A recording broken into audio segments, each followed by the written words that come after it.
Hello everyone, my name's Ashley. Welcome back to my channel. Today I am coming at you with the intimidating TBR tag. So I wasn't precisely tagged by anyone again, but Tanika from Flipping Through Pages actually suggested it to me on our Perth Book Club Facebook group, so I guess she tagged me, and I'll link her video in the link down below. Question 1 is, what book have you been unable to finish? And that's A Clash of Kings by George R.R. Martin.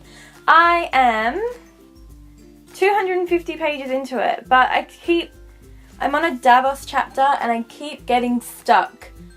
Like, every time I try to read this Davos chapter, I just get stuck on the Davos chapter. And like, it's at the point where it's been so long since I picked it up that I'm gonna have to start from the beginning again.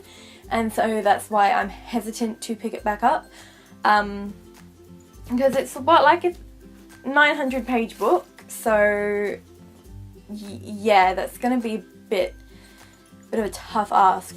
What book haven't you read because you just haven't had the time? And for that one, I'm going with Six of Crows by Leigh Bardugo.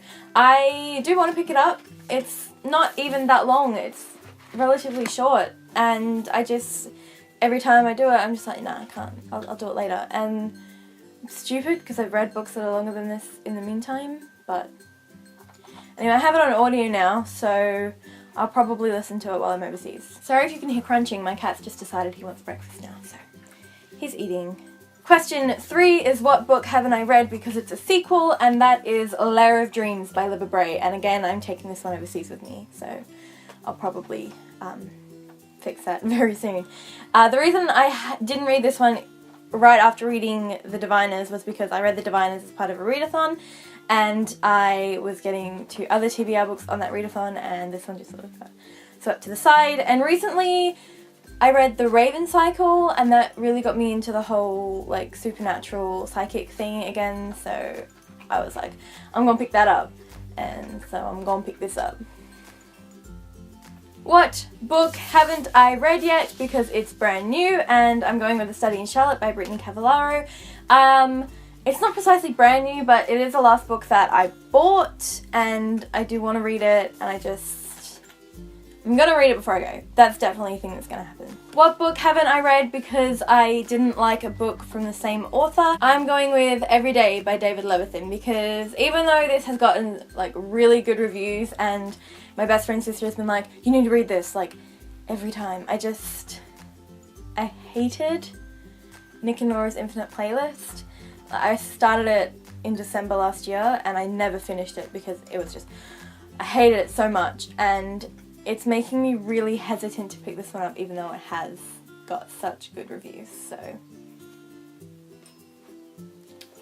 Oops. What book haven't you read because you're not in the mood for it? And most of them. I mood read a lot of the time, so I haven't, pretty much the reason I haven't read all of the books that I haven't read is because I haven't really been in the mood for them. But, I just thought of one. The French versions of Harry Potter, because I am not crash hot at French. I can speak un petit bit, see, clearly. So reading Harry Potter, even though I know the story, reading in French is going to take a lot of time and effort, and I'm just not in the mood for that kind of time and effort, so I haven't read these. What book haven't you read because it's humongous?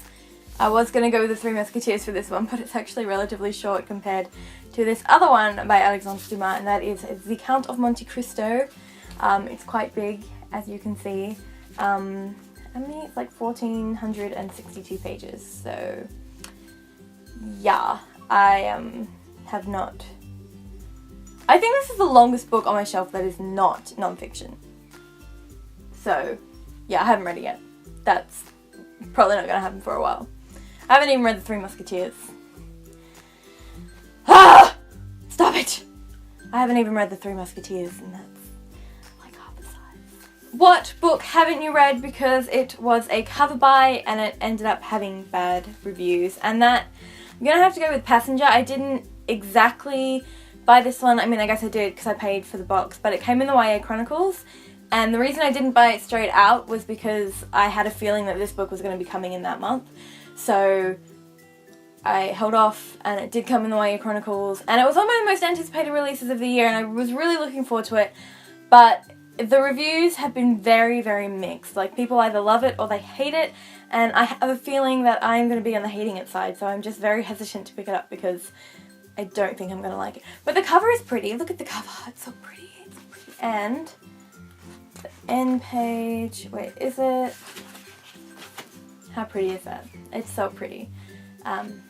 But yeah, I haven't picked it up because I don't think I'm going to like it. It also seemed like a really good premise though, so that's a bit of a shame. And what is the most intimidating book on your TBR pile? And no question, it is Les Miserables by Victor Hugo. This is not as long. It may seem like it's longer, but it is not as long as The Count of Monte Cristo. But the reason it's so intimidating is because there is so much to the story, and then like the last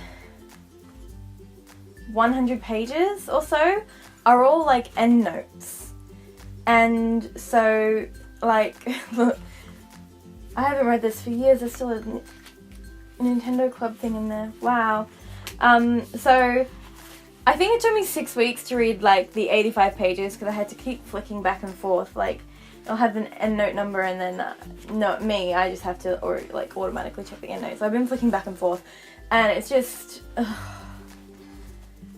there's like 1,200 pages of flicking to endnotes, and I can't deal with that, so it's gonna be a while before I read this one. So that was my intimidating TBR pile tag. I hope you enjoyed it.